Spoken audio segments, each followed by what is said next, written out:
En nuestro recorrido por los diferentes principios de la doctrina social de la Iglesia, hoy vamos a conocer en qué consiste el principio de subsidiariedad.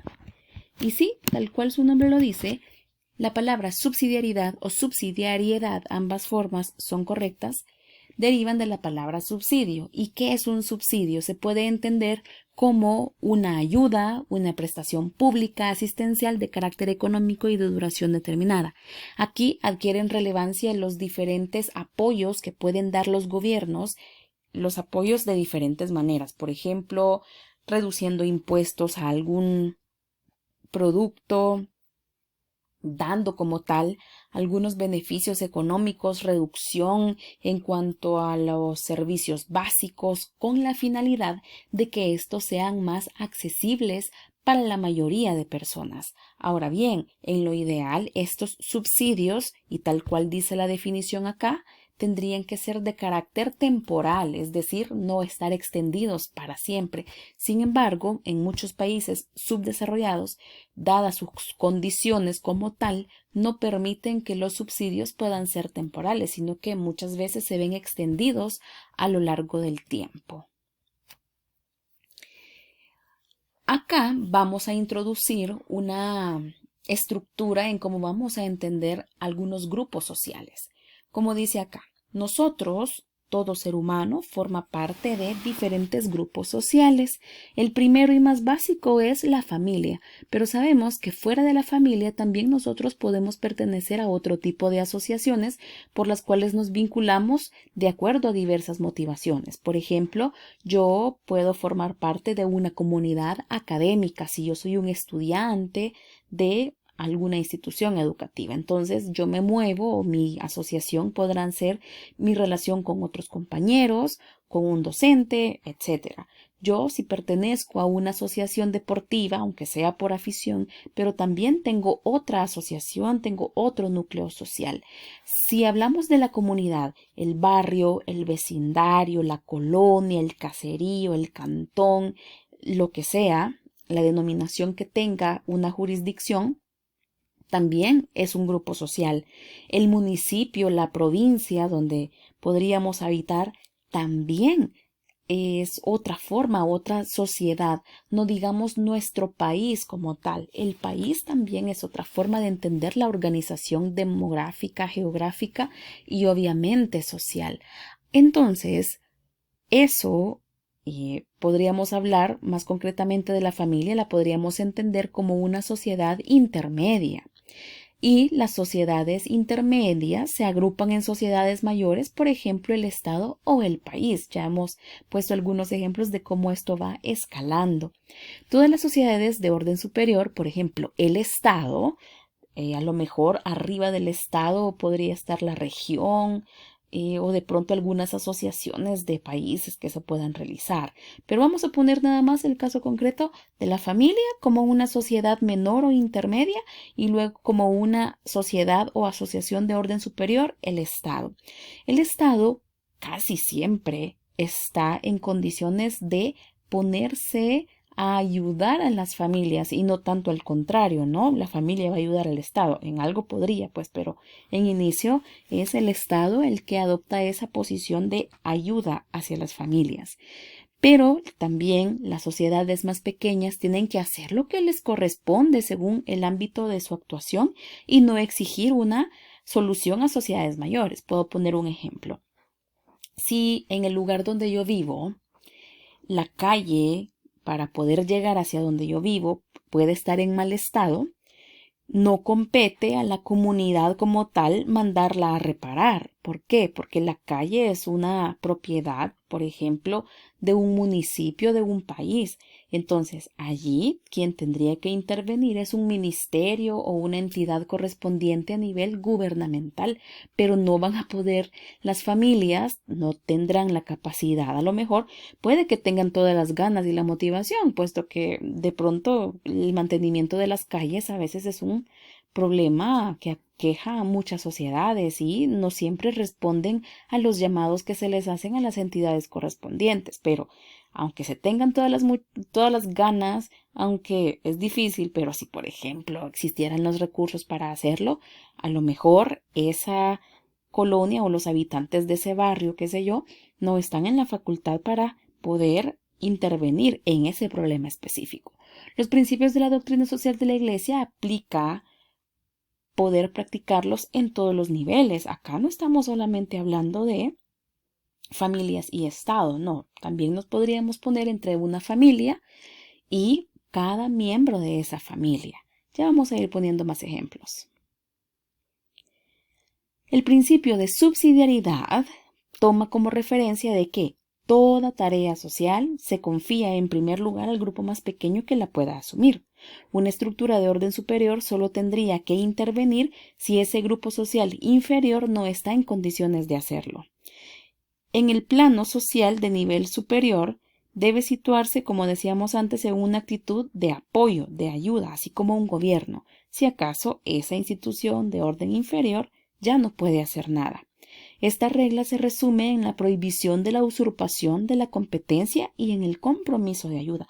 Tampoco se trata que se vaya a invadir demasiado el espacio de actuación de una sociedad de orden inferior. El Estado debe actuar, por ejemplo, si una familia se encuentra en problemas, pero no debe hacerlo antes de que esta familia o los padres, por ejemplo, se hayan visto desbordados a la hora de solucionarlos. Es decir, que un deber, por ejemplo, vamos a poner el ejemplo de la educación.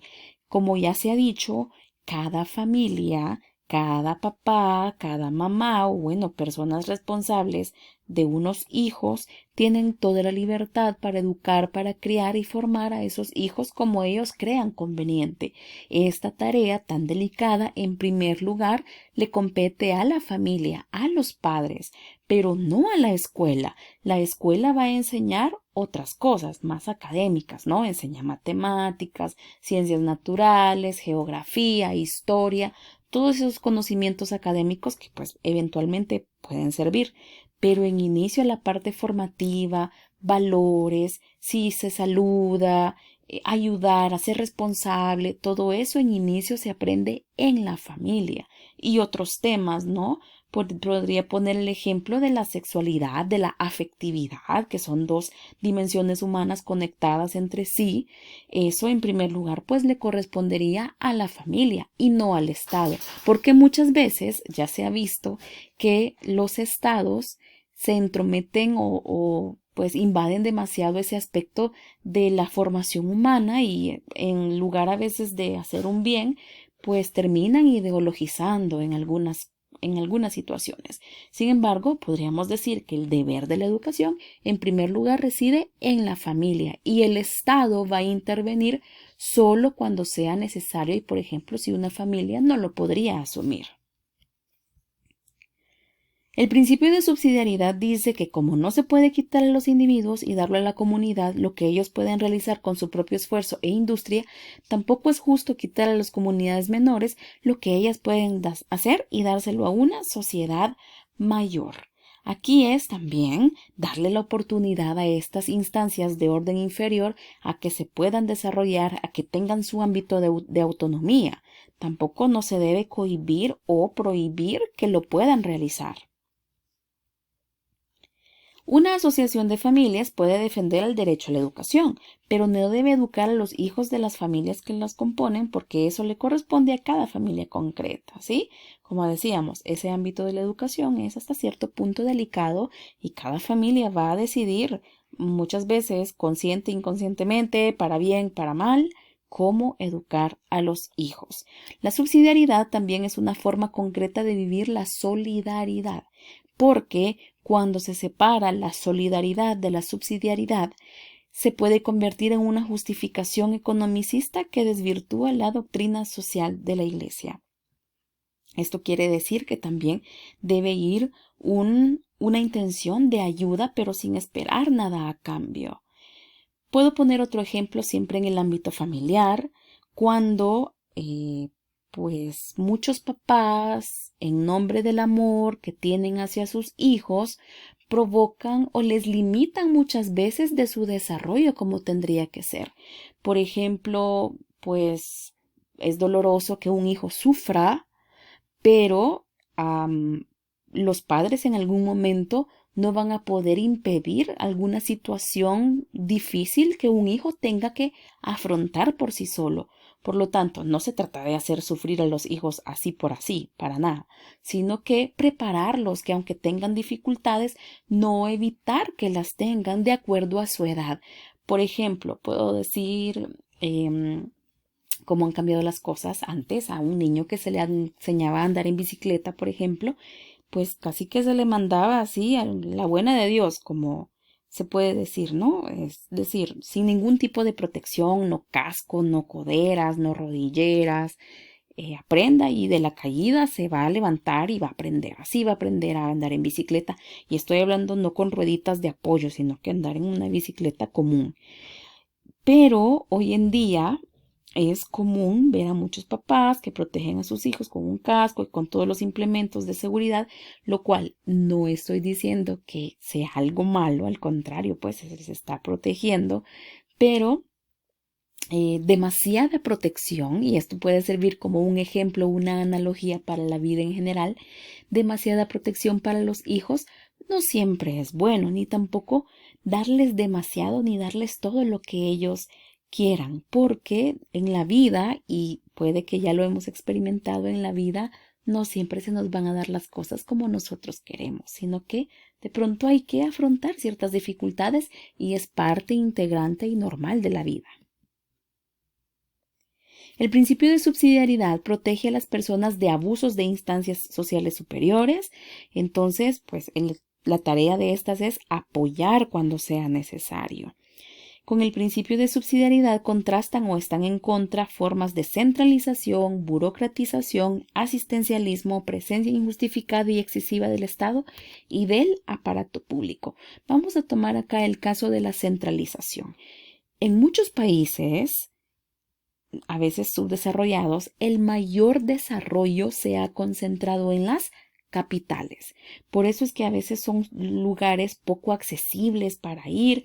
Si, por ejemplo, se quiere un buen servicio de salud, hay que ir hasta una capital. Si se quiere un buen servicio de educación, hay que ir hasta la capital, lo cual los convierte en poco accesibles para la mayoría de personas. Van a ir solamente o se van a establecer solamente los que tengan los recursos para hacerlo.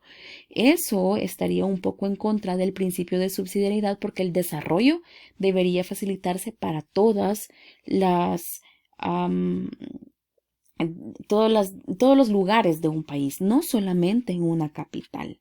Y también pueden ser otros ejemplos los abusos de autoridad o, por ejemplo, qué triste es que los trámites de gobierno o las diligencias que hacer en los aparatos públicos sean las más tardadas, sean las que ponen más trabas. No, tendría que ser todo lo contrario. En la política, claro está, se puede aplicar el principio de subsidiariedad. Por ejemplo, en estas relaciones entre países, que algunos países que tienen más recursos se pongan en posición de apoyo o de ayuda a quienes menos tienen, pero como ya se ha dicho anteriormente, tampoco esto tiene que servir como un pretexto o una justificación para explotar a estos países, saquear sus recursos, qué sé yo. No, se tendría que hacer con una recta intención de poder ayudar un poco al desarrollo de ese país. Pero, claro, es bonito, es cómodo estar recibiendo una ayuda constante. Sin embargo, también hay que pensar en la autonomía y en el desarrollo de un país, darle nada más las herramientas necesarias para que eventualmente ese país pueda desarrollarse por sí mismo. Y claro, una invitación que vamos a ir viendo, nos dejan los principios de la doctrina social de la Iglesia, es ver o analizar de qué manera cada uno de nosotros también nos podemos involucrar en la vida social, porque no hay que dejar solo que los problemas se resuelvan a nivel macro, por decirlo, esperar todo de un gobierno, de un estado. No. ¿Qué puedo hacer yo donde estoy ahorita para contribuir a ese desarrollo social? Todos podemos hacer algo, eso es una realidad. ¿Y cómo se podría lograr una responsabilidad sin una dependencia errónea? Porque es muy fácil, como decía antes, estar solo atenidos a una ayuda, pero al final no hacer nada. Entonces, aquí es necesario darle la oportunidad a cada persona de que se desarrolle, que descubra sus capacidades para que en algo pueda contribuir y participe en la vida social.